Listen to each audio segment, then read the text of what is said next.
So Zoro finally getting serious, and this was just so satisfying to see. That's because a lot of us are fixated on Zoro. He's one of the most popular characters, which is understandable because he's awesome. But since post-time skip, the constant recurring question has been like, how strong is Zoro exactly?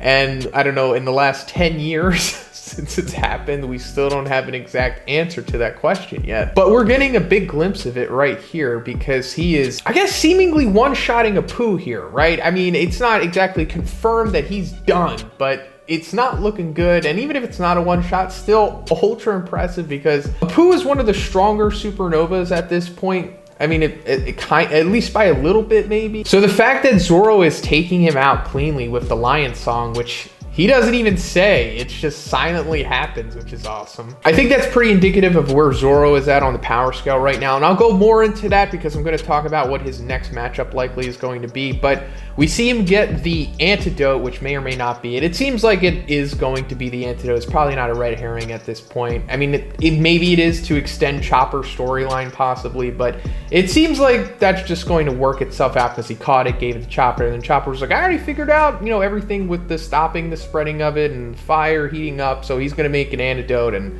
maybe that's going to resolve, and that's going to be one of Chopper's big moments in this arc, aside from just straight up curing the pleasures, mainly the civilians in Wano. I mean, I don't know if you technically can call them pleasures, but you know what I'm talking about. And then Zoro, I guess, launches a Yakodori or a 360-pound caliber Phoenix, or there's so many names for these type of moves that he does, where he launches like air, I guess. Is it an air slash? Is it energy? And if it is energy, is it Haki? I don't know. None of this stuff has been really explained. Like, also, like, what was, you know, Mihawk doing at Marineford? Is that air? Didn't look like it.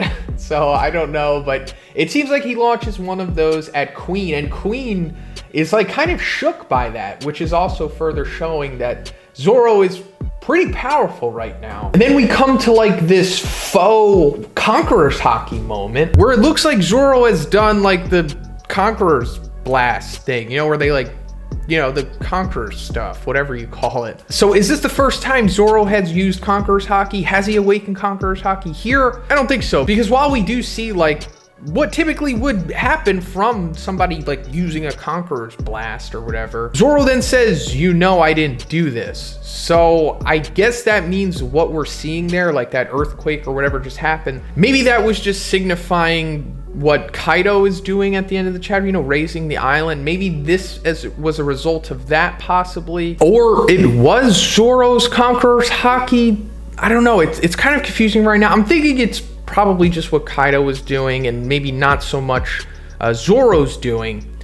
But I do think that Zoro does have Conqueror's Haki, and I think that this whole sequence right here is pretty much teasing us that he does in fact have it and he will use it eventually, because don't you think it's kind of weird that, like, of all the people who have Conqueror's Haki in this series, Zoro doesn't? I mean, he should, right? Like, if Kid has Conqueror's Haki, why doesn't Zoro? So what I'm thinking is that Zoro probably awakened his Conqueror's Haki when he was training with Mihawk during the time skip, probably, and it might have something to do with his eye being closed. And a lot of us speculated that, you know, Zoro didn't really lose his eye. He kind of is just keeping it closed as, I don't know, a way of restricting his power or something like that. Think about like Kenpachi from Bleach or something, or it's like part of his continued training or something like that. And we assumed that like when he opened his eye, then his full power was going to come out, which is probably going to happen, maybe even this arc. But I think another thing is that it has something to do with his Conqueror's Haki, like, because we know that, you know, Conqueror's Haki has to do with the eyes. We always see the eyes when somebody like activates it or something. So I assume when Zoro opens his other eye, he's going to like reveal that he does have Conqueror's Haki. I mean, it only makes sense because, you know, Rayleigh had it, who was under Roger, and we're kind of having those parallels here between Luffy and Zoro. So I think that's going to happen. Now, going back to what I said about him maybe using it later on in this arc, and also who his future opponent is going to be. If you've been following my reviews, you know that I am a strong advocate for Zoro taking on King, which I think is extremely likely going to happen here. Zoro is number 2 to Luffy. King is number 2 to Kaido. King has this huge sword, and I think that's there so he can fight Zoro. And also we see, you know, Marco shows up here. He's like, hey guys, you know, let me help you out. So I'm assuming that he's going to take Zoro and fly him up to where King is, and then they're gonna fight. I mean, we actually even see King in this chapter when Zoro's talking about, like, you know, neither route will be that simple. You know, we see King and Queen, so I think this is further establishing that Zoro is definitely going to fight King. And of course, that's going to be Zoro's toughest fight in the entire series. I mean, King is just one of the strongest characters, period, at this point. So if Zoro is going to use his full power against someone, and in this theory, his full power requires him opening his eye, it's going to be against King. So now coming to the end of the chapter, it's revealed that Kaido is lifting the entire island of Onigashima, and he's going to have it like land in the flower capital, I guess. And it's revealed he's able to do this because dragons can create flame clouds to fly. So that's interesting because in Punk Hazard, we saw Momonosuke pretty much do that when he flew Luffy out of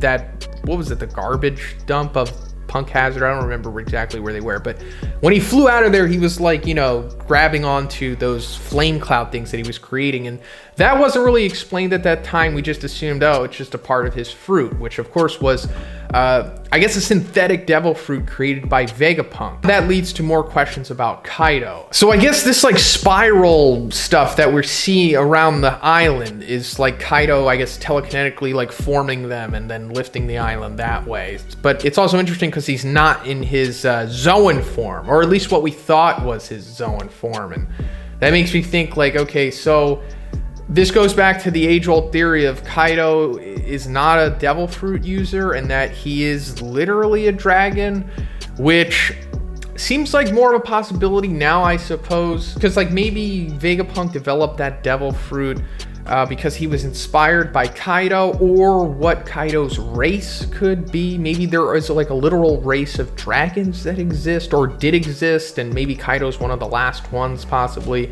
Because it also goes back to everybody calling Kaido the strongest creature on Earth. Even Big Mom says something along the lines that he's pretty much not human. And then recently we saw that Yamato has some kind of transformation to her, and we thought, you know, maybe it's a Zoan, you know, transformation. She ate a devil fruit.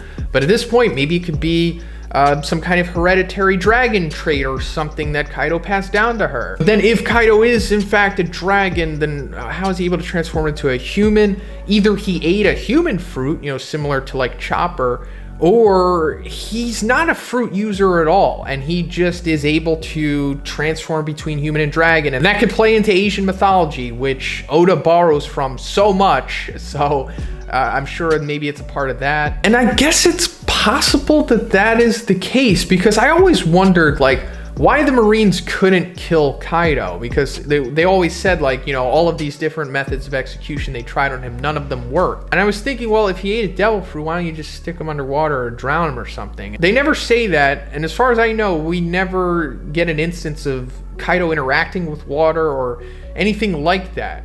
So maybe he's not a fruit user, and maybe he's just some kind of dragon race of people, or I don't know. That's pretty much it for the video today, guys. Let me know what you think about this chapter in the comments. If you liked it, please give it a like and subscribe to the channel, please. Have a great day. I'll see you in the next one.